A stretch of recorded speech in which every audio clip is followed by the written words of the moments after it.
সিবিআইও বলে দিয়েছে, মার্ক করে দিয়েছে কারা যোগ্য কারা অযোগ্য। যারা যোগ্য 3 মাস তো তাদের চাকরি যাচ্ছে না, তারা পরীক্ষায় বসবে, সুপ্রিম কোর্ট ফাইনাল। তারা পড়াশোনা থেকে দূরে আছে, অনেকে পাস করবে, অনেকে করতে পারবে না। যারা করতে পারবে না 3 মাসের পর থেকে আপনি যতদিন মুখ্যমন্ত্রী থাকবেন, চ্যানেল 10 আর তারা বাংলা পেমেন্ট দিয়েছিলেন চিফ মিনিস্টার রিলিফ ফান্ড থেকে, এদেরও দিন 26-এ বিজেপি আসবে, আমরা যোগ্যদের তালিকা বের করে সেই তালিকা নিয়ে সুপ্রিম কোর্টে যাব রিভিশন পিটিশন করতে। উনি সরাসরি ওনার জাজমেন্টকে চ্যালেঞ্জ করছেন এবং ব্যক্তিকে তিনি সার্টিফাইড করছেন। আগের সিজিআই ভালো ছিল, এখনকার সিজিআই ঠিক নয়, এটাই বলতে চাইছেন ওনার মানে। তাই পরিষ্কার কথা, আপনি চুরি করেছেন, ধরা পড়েছেন, আপনাকে শাস্তি ভোগ করতে হবে। আমরা খুব অরিড, যোগ্য কর্মপ্রার্থীদের যেভাবে বঞ্চনা হলো, আর আমরা খুবই উদ্বিগ্ন যে লোভের বশবর্তী হয়ে যারা সুদসহ টাকা মেটাবেন তাদেরও অর্থনৈতিক পানিশমেন্ট হলো। যারা করালেন, যারা চাইলে যোগ্যদের বাঁচাতে পারতেন, আমি 30 ডিসেম্বর লিডার অব অপোজিশন হিসেবে আমি এসএসসিতে যা বলেছি আপনাদের প্রত্যেকের মোবাইলে আছে। আমার সঙ্গে এমএলএ অরূপ দাস আছেন, তিনি সেদিনও ছিলেন, তিনি পেশায় একজন প্রধান শিক্ষক, রিটায়ার করেছেন। আমরা গেছিলাম সেদিন, ইচ্ছা করে করলেন না। আজকে মমতা বন্দ্যোপাধ্যায় বলছেন অনেকে ডিপ্রেশনে চলে যাচ্ছে, কোনো অঘটন ঘটলে দেখবে কে, সেই জন্য উনি দেখবেন।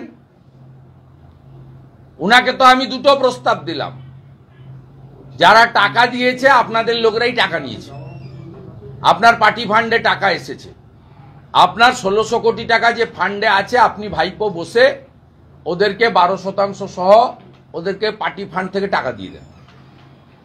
আর যারা যোগ্য তারা 3 মাস তো তাদের চাকরি যাচ্ছে না, তারা পরীক্ষায় বসবে, সুপ্রিম কোর্ট ফাইনাল বসবে, তারা পড়াশোনা থেকে দূরে আছে, অনেকে পাস করবে, অনেকে করতে পারবে না। যারা করতে পারবে না 3 মাসের পর থেকে আপনি যতদিন মুখ্যমন্ত্রী থাকবেন, আপনি যেভাবে চ্যানেল 10 আর তারা বাংলা চিটফান্ড বন্ধ হওয়ার পরে পেমেন্ট দিয়েছিলেন চিফ মিনিস্টার রিলিফ ফান্ড থেকে, এদেরও দিন 26-এ বিজেপি আসবে, আমরা যোগ্যদের তালিকা বের করে সেই তালিকা নিয়ে সুপ্রিম কোর্টে যাব রিভিশন পিটিশন করব। আমরা কথা দিচ্ছি, আমরা যোগ্যদের তালিকা নিয়ে, সিবিআইও বলে দিয়েছে, মার্ক করে দিয়েছে কারা যোগ্য কারা অযোগ্য। অযোগ্য কারা সিবিআই, ওই সংখ্যাটা আপনার 6000 থেকে 7000 7500-এর মধ্যে একটা ফিগার আছে, বাকি কিন্তু সব যোগ্য। এটা অভিজিৎ গাঙ্গুলির ইনিশিয়াল জাজমেন্টেও আছে, সিবিআই যে রিপোর্টগুলো দিয়েছে তাতেও কিন্তু তারা একই কথা বলা হয়েছে, যেহেতু রাজ্য সরকার বা এসএসসি সেগ্রিগেট করলো না, সেই কারণে সবার উপরে করলো। কারণ আইন কখনো কাগজ ছাড়া, ডকুমেন্ট ছাড়া হয় না, তাই বাধ্য হয়েছেন সিজিআই। আমি আপনাকে ডকুমেন্টস দিয়েছি, আমি ডকুমেন্ট দিয়েছি এবং আমি প্রণাম করি জগদীপ ধনখড়কে, তিনি অনুমোদন দিলে এই অতিরিক্ত শূন্যপদ ক্রিয়েশনও হয়ে যেত।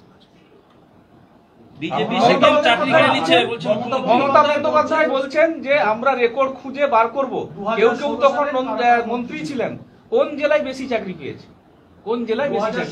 খুঁজুক না, উনি 5 বছর ধরে খুঁজে বেড়াচ্ছেন, পুরুলিয়াতে, মুর্শিদাবাদে খুঁজে বেড়ান। এই নোংরা চোর পার্থ চ্যাটার্জি, আমি আগেও বলেছি, আজও বলছি, আমি আমার বিধানসভাতে একটা চক ডাস্টারও চাইনি ওর কাছ থেকে। পার্থ চট্টোপাধ্যায় একটা নোংরা লোক, উনি এই কথাটা ভাঙা রেকর্ড, এই করে করে 21-এ হেরেছে, আবার 26-এ হারবে। ওনার যদি পিতৃ পরিচয় সঠিক থাকেন, ওনার বাবা নাকি স্বাধীনতা সংগ্রামী, আমি বলবো প্রমাণ দিন। আপনি এটা অ্যাসেম্বলিতেও 21 সালের পর থেকে বলেছেন, পুরুলিয়ার চাকরি, মেদিনীপুরের চাকরি, 24 পরগনায়, মুর্শিদাবাদ কে দেখতো, মালদা কে দেখতো। আরে বের করুন, আপনি ফাটা কাগজ বের করুন, ছেঁড়া কাগজ বের করুন। আপনি একটা ডাকাত, আপনাকে জেলে যেতে হবে, কেউ বাঁচাতে পারবে না। আর 8 তারিখে যদি সিবিআই ডিভিশন বেঞ্চের অর্ডার আপহোল্ড না রাখে, আমরা বিজেপি ক্ষমতায় আসার পরে কমিশন বসিয়ে আপনাকে জেলে পাঠাবো এই দুর্নীতির জন্য।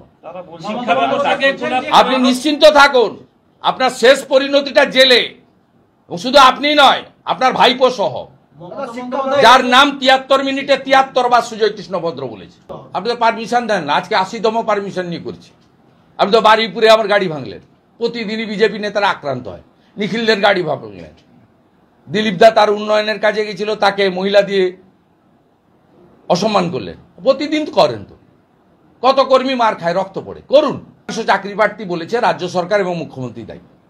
চাকরিচ্যুতদের নিয়ে তিনি আমাদের সঙ্গেও প্রচুর চাকরিচ্যুতদের নিয়ে তিনি 7 তারিখে সম্মেলন করবেন বলছেন। কি সম্মেলন করবেন, কি বলবেন তিনি কি বলবেন? চাকরি প্রার্থীরা শিক্ষিত লোক, তারা জানে। অভিজিৎ গাঙ্গুলি তো 7,000 সামথিংকে চাকরি অযোগ্য বলেছিল। 26,000 ফিগারটা হলো কার জন্য? মমতা ব্যানার্জির অহংকার। 220 জন এমএলএ আছে, পুলিশ আছে, গুন্ডা আছে, শকত মোল্লা জাহাঙ্গীররা আছে, শাহজাহানরা আছে। আমি মানেই সব, সংবিধান আমি, পশ্চিমবঙ্গ আমি, পতাকা পাল্টে দেব, জাতীয় সঙ্গীত পাল্টে দেব, হিন্দু শেষ করে দেব, যা খুশি করব আমি। এই যে ঔদ্ধত্য দম্ভ, এর জন্য হয়েছে। আর আমি বলি নরেন্দ্র মোদীজি ছিল বলে সময় নিয়ে তথ্য প্রমাণ জোগাড় করে হাইকোর্ট থেকে সুপ্রিম কোর্ট তাদের গাইডলাইন মেনে তারা সঠিক জায়গায় পৌঁছে গেছে। এবং নিশ্চিতভাবে অভিজিৎ গাঙ্গুলির যেমন ক্রেডিট, জুডিশিয়ারি যেমন জয়, জগদীপ ধানকারও যেমন অতিরিক্ত শূন্যপদ আটকে ছিলেন মাননীয়, ঠিক সাথে সাথে সিবিআই সিটেরও ক্রেডিট। আজকে তো মমতা বন্দ্যোপাধ্যায় অভিজিৎ গাঙ্গুলিকে চিনতেই পারছেন না, বলছেন গাঙ্গুলি নাকি একটা। আমাদের ভিডিও ভালো লাগলে লাইক এবং শেয়ার করুন। কমেন্ট সেকশনে গিয়ে জানান আপনাদের মতামত। আরও ভিডিও পেতে আমাদের চ্যানেল সাবস্ক্রাইব করুন এবং প্রতি মুহূর্তে খবরের আপডেট পেতে প্রেস করুন বেল আইকন।